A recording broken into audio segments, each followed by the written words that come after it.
Alright, what is going on, guys? SpitefulHopes back again, coming at you with the news on Epic 7. So I'm going to try to go over this as fast and descriptive as possible.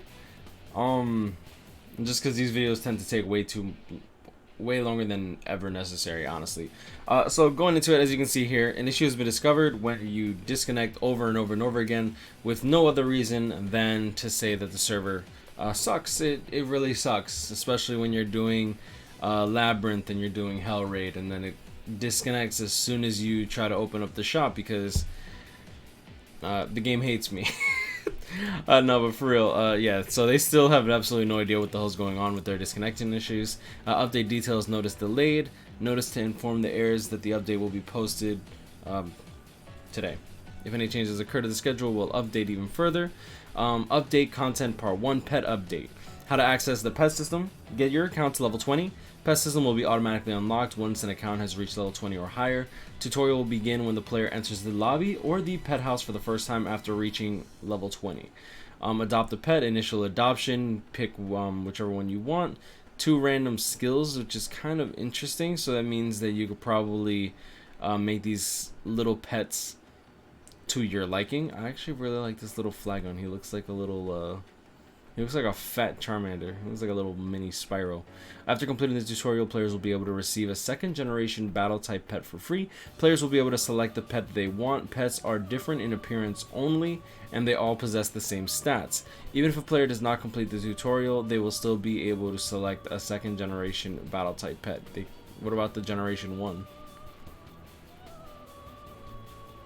Okay.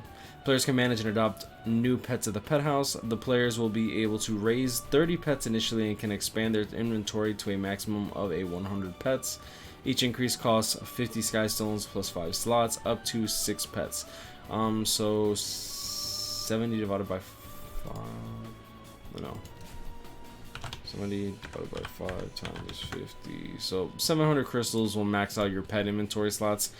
Still not sure how often you'll get these adopt a pet things. An adoption contract made under mutual agreement between pet and owner. Purchases can made via gold or sky stones. Interesting. Pets will be divided into the 2 different types: lobby type pets and battle type pets, with the appearance and skills of these pets differing from each other. So it looks like we're gonna have like a little gacha system. Equipment enhanced, good, success chance. Oh, that's kind of good. If a pet is placed in the lobby, it will sit there with your heroes. When a player places a pet in the lobby, the pet's skills are automatically activated. Gifts will be delivered after a certain amount of time. Changing pets will reset the time for a gift delivery. Lobby type pets have a variety of skills, such as helping you enhance your heroes or equipment.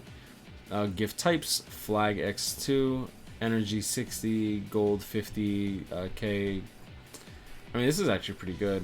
Dang, with the chance of getting a gold transmit stone, that's actually pretty OP. Books of Retribution. That's access to actually fight. 2 of these, and you pretty much have exclusive equipment. That's actually really good too. 1 pet type may be part of several team formations. Battle type pets will travel with your heroes in battle.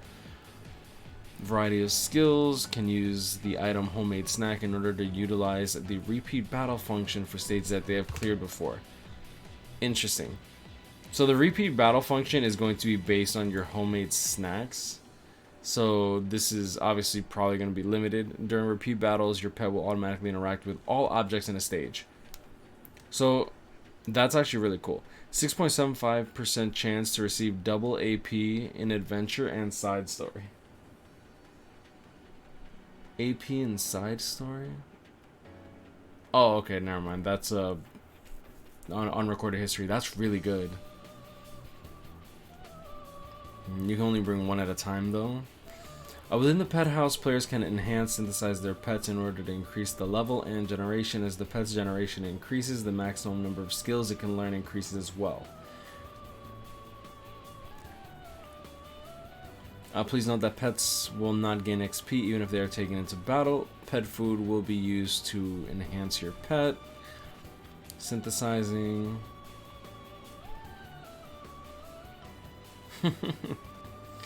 This is mad cute.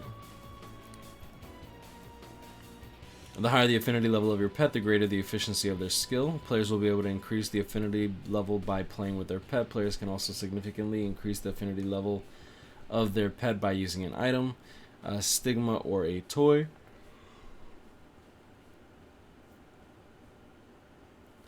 Alright, so you can increase the pet's affinity once a day for 300 stigma, and if you get toys, I wonder if those will be for like pay-to-play sale. Players can purchase a toy by going to the shop pet tab once a week. 3 silver transmit stones. Okay, that's interesting. Pet generation, affinity, rank, nickname, reward.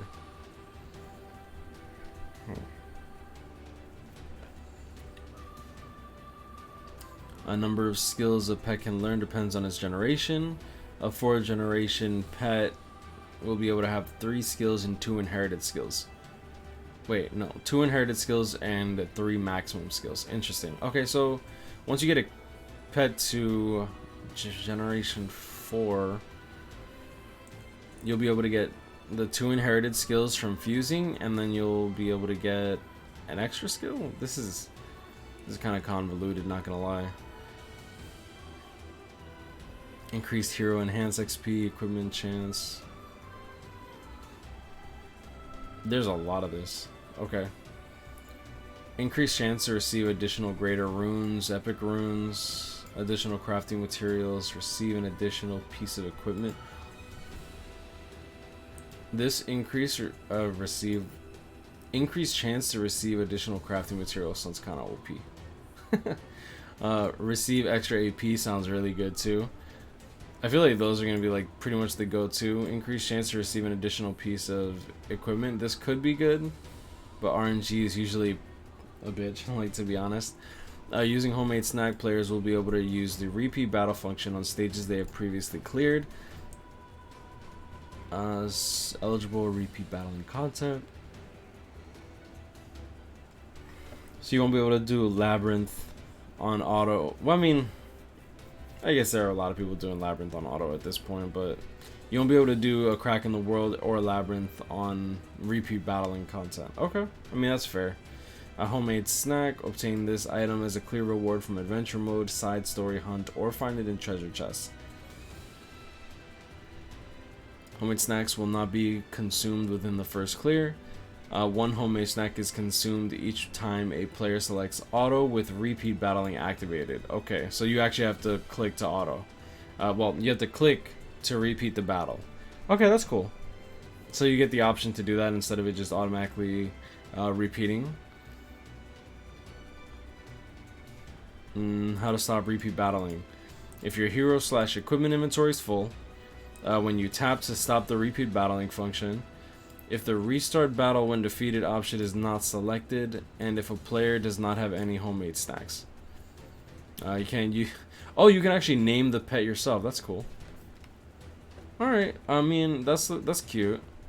Duplicate names are allowed for pets. The banned words filter will be in effect for pet names. That means you won't be able to say that your pet's name is Green because Green is a banned word. Players will be able to rename their pet after synthesizing. An additional category has been, and you can't. I'm still not allowed to call my pets Golem, right? Like I'm not allowed to put Golem. The Golem's a banned word too, right? From the start of Arena Season 4, the naming system for this season and the previous seasons will be changed. Just text type stuff, like they're gonna change the Arena Season gear to specific names so that way it looks prettier. Affected leagues, gold, silver, and bronze improvements will be made so that players will match with opponents in the same league who have similar combat power. Previously, players were matched with other players who had similar combat power regardless of their league. Really? That's interesting. A new hero, Troublemaker Crozet. Okay, so we actually got the stats and skills for this dude. Oh, that's cool. Okay. So ML 4-star Dark Unit. Attacks the enemies in an act of faith with a 20% chance to stun for 1 turn. Damage dealt. Oh wait, never mind. We've already seen this stuff. Okay, let's see. 10, 15, 20 effect chance. 5, 10, 20. Yeah, okay. So 40% chance to stun with his S1, proportionate to the caster's max health. Receives 20% of damage suffered by the ally in the back row in their place. Only the highest damage distribution effect will be applied. You know, there's stuff like Aureus, there's stuff like Seaside Bologna. Only the highest damage distribution effect will be applied. Has a 35% chance to counterattack when the ally in the back row is attacked. This goes up to 5, 8. Yeah, I don't feel like doing math right now. 3 plus 3 plus 3 plus 2 plus 2 plus 2. Alright, so this goes up to receives 40% of the damage suffered by the ally in the back row. So you're pretty much going to make this character as tanky as possible. What's cool is his S3, swears an oath of protection, dispelling all debuffs from the caster and one ally before increasing defense for 3 turns. Grants class enhancement to the ally for 3 turns. The main issue that I see with this, honestly, is if he's too slow or if he gets immobilized, his S3 is completely useless and this guy is left completely pretty much exposed. What's cool is, at the very least, even if he gets immobilized, he still receives 40% of the damage to the character in the back row, who's usually going to be your squishy DPS. Like for me, it's going to be C-Dom. So I mean, he does, in my opinion, have his uses, but dispelling debuffs from the caster and one ally, I mean, it's nice, but I feel like other characters just do his job better. Alright, Luna and Draco Plate, limited summon, Luna and Draco Plate. Oh, look at the breast. I mean, look at the chest. The chest plate of justice. The Draco Plate of justice, I suppose. Players will only be able to... players will only be able to obtain the hero Luna and the artifact Draco Plate during the limited summon event period. Once the event is over, Luna and Draco Plate will not be added to Covenant summons. My bad, my nose is itchy. The hero and artifact may be available in the future in the same or similar form. So Draco Plate, a warrior exclusive artifact that increases critical hit damage and reduces damage when attacked with a critical hit, will be added. Oh, this is going to be tough, huh? So when it's fully maxed out, increases critical hit damage by 30%, that's a lot, while decreasing damage suffered from critical hits by 16%. When more than one similar effect is granted, only the strongest effect is applied. Decreasing damage suffered. Now I'm interested to see if this stacks with like, no, Sigurd's Scythe is an artifact. Obviously, you're not going to be having both. This is interesting. Like increase your critical hit damage by 30% is it really is a lot. Like if you're dealing like 10,000, you're now dealing 13,000, right? Players will be able to obtain the artifact from the drop rate up banner as well as the special side story. I really hope that I'm able to pick up at least one copy of this. Obviously you're gonna want more, but I mean, beggars can't be choosers. Is this max duped? I'm not 100% sure if that's max duped, to be honest. A 5-star artifact Draco Plate has been added to the exchange shop. You'll be able to buy one for 2,500 dragon scales. Okay, that's cool. Alright, so even if you can't pull it, you're guaranteed to at least get one if you put in the grind for it. The story Hyman's Hyman's Ordeal will be available for clearing this last stage, 23 Stormy Ravine. Players can see the story in sequential order. Week 2 of the side story will begin and will be open. Players will be able to enter stage 13 after clearing stages 1 to 12. Starmong battle type pet. Jeez, I'm getting twisted with these things. This is cool. So you'll be able to get like limited edition pets as well. That's cute. Weekly package content adjustments. Get the items necessary to strengthen your hero. The Stigma pack will be now available for purchase. 450 Sky Stones, 6,500 Stigma, and 3 Giga Phantasmas. I'm interested to see how much they're gonna charge that for that. This pack will only be available during the purchase period. Penguin pack and Nurture pack will no longer be available for purchase. Oh. Okay. Oh, so they're pretty much taking out the Penguin and the Nurture pack and then just bringing this pack. Okay, that's fine. Like, honestly, the Penguin pack and Nurture pack were very low value in my opinion for, like, to even consider buying. Currency, the players will be able to view their purchased and free Skystones by going to options, account settings, checked own Skystones. When the Skystones are used, free Skystones will be used first. Oh, so they might actually be starting to...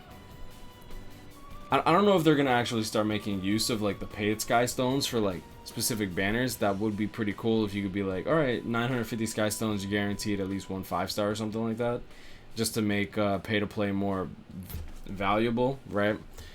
I mean, let's be real here, pay to play players are the ones keeping the game alive. Improvements will be made so that if as Macalis has not been unlocked, when a player taps on for more information, related reputations, a pop-up will display to unlock, or will display the unlock information. Pretty much just quality of life adjustments. Trying to see if there's anything.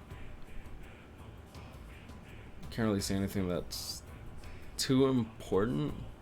Alright, going into part 2, memory imprint improvements. So an update to the dupe system is going to be, this is actually pretty cool. So you have the imprint release and then you have the imprint concentration. In a nutshell, I was looking into this, and you can either get the regular imprint release, which is like for example, someone like Jet has a speed imprint. Someone like Tamarin has the attack percent imprint. But you're going to be able to unlock something called the imprint concentration, and you'll be able to actually use the imprint concentration side as the devotion skill instead of the imprint release. Now the reason that that's important is there's a lot of characters that have like honestly just garbage imprints that no one's really going to care about. Like if I go into my game personally, like Seaside Bologna, even though she's an attack based unit, like her imprints are health percent, and health percent while nice, a character like Seaside Bologna could get something like crit chance or crit damage up or attack percent, and it would only work for themselves. So a character like Fallen Cecilia, like you don't really need 14.4% effect resistance if you have her for some god-awful reason max duped already, and like say she gets like a very big HP buff from just the concentration, right? So pretty much you'll be able to just decide whether or not you want to use the regular imprint release or the concentration, should that be to your liking, right? Yeah, so Jet pretty much instead of giving speed to everyone, he's just gonna take a little bit of HP, which is kind of stupid. I don't know why you would do that, but I mean that's what it's gonna be like. Ego fragment. This fragment releases the potential strength of heroes, helping them reinforce their ego. That's cute. I like that. And that will cost 12 silver transmit stones. I'm interested to see what everyone's gonna get, and I want to know if this is gonna be like tuned towards each character, or if this is gonna be like all Sagittarius are gonna give HP, all Scorpios get attack percent. I'm interested to see exactly how they go about that, because we don't have really too much information on that. We just have information that this is going to be something that's coming out. Alright, scrolling down. Hero balance adjustments, I've already gone over this, like all the buffs and debuffs. Kisei's no longer in here. Now we still have people complaining about Kisei not being part of it, but I mean, it is what it is. Like, Smallgate's most likely already looked into it. Corvus's nerf is coming out soon as well. Recall availability from starting tomorrow, and that will go on for 2 weeks. Recall eligibility, Corvus level 50 or higher, one time only. Go to the hero details of the hero you would like to recall and tap the recall button. Standard recall process, recall reimbursement. I'm not gonna go over recalls. Like I feel like most players already know what that is, and if you don't, then you should join the Discord and ask around. To celebrate this, we have an amazing 7-day login event with some amazing check-in rewards. Pet update celebration, 7-day check-in reward. Login during the event period to receive your check-in reward. Starting tomorrow, we'll be able to get homemade snacks, some adoption tickets, pretty much just like to celebrate the whole the introduction of the pet system, which is pretty cool. I'm actually interested in this pet system. I think it's cute. I think it's going to give us something more to really grind on, and at the same time just like kind of care about. I mean, at the end of the day, it's just a mobile game, but I mean, I think it's kind of cool. Free unequip event from the 31st to November 3rd. That's actually pretty. That's a good. Yeah. So you get pretty much like 3 days, chance to find the perfect set for your heroes. Now, for those that are new at this game, this unequip event is pretty much what you're going to be looking forward to, like every month, pretty much, because what you're going to want to do. If you're a new player, what my recommendation is, completely strip all your characters and then start equipping your main units with like the best gear possible, and then slowly trickle down the rest of your gear to other units in order. Like, obviously, your Wyvern team is going to need a clear Wyvern 11, but after that, you can just start whittling away at that. Though I'm kind of sad because I literally just spent like, I think like 100k just changing gear around for Sharky. Luna and Draco plate. Draco plate 1.05% chance. Character 1% chance. If a player does not receive the featured 5-star hero after 120 summons, then the following summon is guaranteed to summon that hero. So pity rate is still in effect, which is great. Each summon will cause the summon counter to decrease by 1. If Luna is pulled, then summon counter is going to reset. So standard banner, Luna is going to be the featured unit, 1% rate, and then on top of that, the Draco plate has a 1% chance to be pulled, and it is 100% not guaranteed. So if you pull Luna, you can't summon 120 summons and be guaranteed the Draco plate. So be very careful with trying to summon specifically for the Draco plate. Remember that you can buy one from the event itself. Luna hero introduction. She's a single target nuker. That's pretty much all I really want to go over. Soars into the air, deals massive amount of damage with a 100% chance to inflict decreased defense given effect and effect resistance check. Second skill is increase attack and critical hit chance by 20% when the caster's health is more than 50%, or increases defense and decreases chance of suffering a critical hit by 20% when the caster's health is less than 50%. This will increase all the stats by 3, 7, 10 by 10%. So instead of increase attack critical hit by 20%, it's going to be 30%. That's a lot of damage. No wonder why she hits so damn hard. Stabs the enemy a random number of times. Skill cooldown decreases by 1 to 3 turns, and damage dealt increases according to the number of attacks. She's so good. I want her so bad.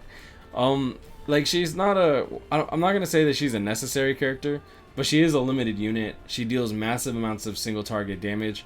She's very, very good in Wyvern 11. And if you're a newer player, getting her might not be a bad idea, considering that she is a limited unit. You're not going to be able to get her from Covenants normally.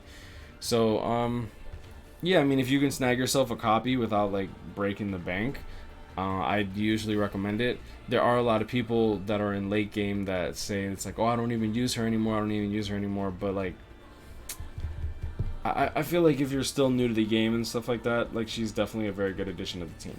That's all I'm going to go over. How is this video already 23 minutes? And whatever. I try to go over it as fast as possible while skipping like unnecessary crap. And yeah, I guess I will leave it at that. You know, this guy's grind on, catch up, and stay blessed. Hopefully, Smilegate does fix this disconnecting issue. I've done Hell Raid, got disconnected. I've done Abyss, got disconnected, and I've done regular Raid and got disconnected. So this is honestly a huge issue, especially, or at the very least, it is for me. Hopefully they get this resolved. Hopefully we get have decent compensation, because this really sucks. But I'm gonna leave it at that. Y'all know this guy's grind on, catch up with him, stay blessed. Like, comment, subscribe if you're new. Hope y'all enjoyed this video, and I'll see y'all in the next one. Peace.